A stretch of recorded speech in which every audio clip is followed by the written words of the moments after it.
लूका 7:11। थोड़े दिन के बाद वो नाइन नाम के नगर में गया और उसके चेले और बड़ी भीड़ उसके साथ जा रही थी। यहाँ पर यीशु नाइन नाम के एक सिटी के अंदर जाने वाले हैं और रास्ते में एक घटना घटती है। वहाँ पर एक विधवा औरत का लड़का मर जाता है जो कि जवान भी था और इकलौता बेटा था उसका। लेकिन इस सीन में यीशु मसीह की एंट्री होती है। अब सबसे पहले तो यही जान लीजिए कि नाइन नाम का ये जो गाँव था ये नाजरत से ज्यादा दूर नहीं है, लगभग 19-20 किलोमीटर है। यीशु मसीह ने अपनी सेवकाई का एक बड़ा हिस्सा गलील में बिताया था और ये भी वही की घटना है। अगली आयत में लिखा है, जब वो नगर के फाटक के पास पहुँचे तो देखो लोग एक मुर्दे को बाहर लिए जा रहे थे जो अपनी माँ का इकलौता बेटा था और वो विधवा थी और उस सिटी के बहुत सारे लोग उसके साथ थे। मतलब कि उस औरत को दुख जताने के लिए उसके साथ थे। सोचिए अगर किसी के 5 बच्चे हों और उसमें से एक बच्चा मर जाए तब भी इंसान रोता है, लेकिन अगर किसी का सिर्फ एक ही बच्चा हो, इकलौता बेटा, अगर वो मर जाए तब कितना दुख होगा। और ऊपर से एक बात और बताई गई है कि ये औरत विधवा थी, यानी कि इसका पति पहले ही मर चुका था। ये एक फ्यूनरल पहले ही अटेंड कर चुकी थी। अब जिसके सहारे वो अपनी बाकी की जिंदगी गुजारना चाह रही होगी उसकी भी मौत हो जाती है, यानी कि बेटे की। अब इमेजिन करिए कि एक तरफ से यीशु का जुलूस जा रहा है जो कि खुशी मनाते हुए जा रहा है और दूसरी तरफ इस औरत का जुलूस आ रहा है जो कि रो रहा है, दुख में है, परेशान है।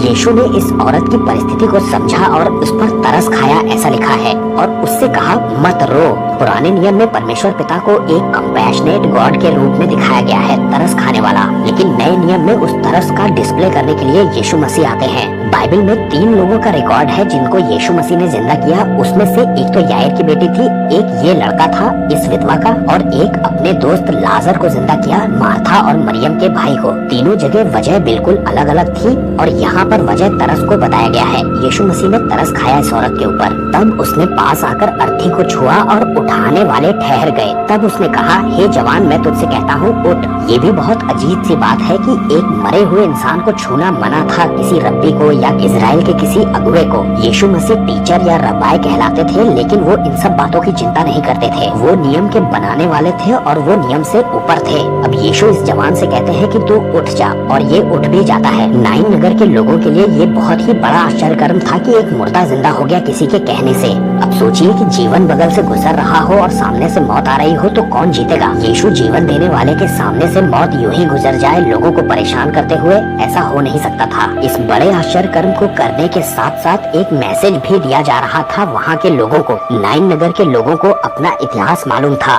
दूसरा राजाओं 4थे अध्याय में पढ़िए, वहाँ पर एक भविष्यवक्ता ने एक मुर्दे को जिंदा किया। एलिशा ने शुनेमिन स्त्री के बेटे को जिंदा किया था। ये जिस शूनामाइट वुमेन यानी कि शुनेमिन स्त्री की बात हुई है बाइबल में, ये दरअसल उसी क्षेत्र की घटना है। इस नक्शे में देखिए, ये सी ऑफ गलील है और सी ऑफ गलील के साथ ये जो शुनेम है ये वही क्षेत्र है। बेबीलोन की बंधुआई के बाद इस जगह का नाम बदला गया था और नाइम नाम रखा गया था। इसी शुनेम को आगे चलकर के नाइम बुलाया गया है बाइबल में। यहोवा का भविष्यवक्ता होने के बावजूद एलिशा उस बच्चे के ऊपर पसर जाता है और देह गर्म होने लगती है और वो जिंदा हो जाता है। वो भी लाश को छूता है और फिर स्त्री को बुला करके उसके बेटे को उसे दे देता है। यीशु ने भी ठीक बिल्कुल वैसा ही किया था। उसने सबसे पहले तो अर्थी को छुआ, जो कि एक बहुत बड़ी बात थी किसी रब्बी के लिए, और एक आश्चर्य कर्म तो किया ही जा रहा था ताकि लोगों की आंखें खुले। 15वीं आयत में लिखा है कि तब वो मुर्दा उठ बैठा और बोलने लगा और उसने उसे उसकी माँ को सौंप दिया। एलिशा ने भी सुनेमिन स्त्री को बुलवाया था और कहा था अपने बेटे को उठा ले जा।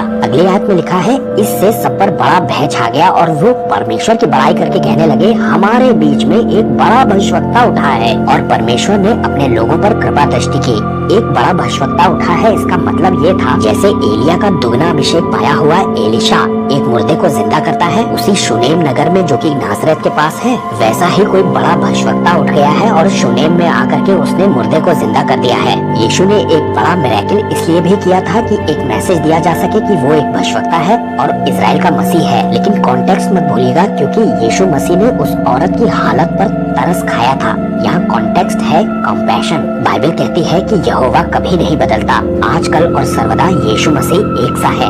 सबको जय मसीह की।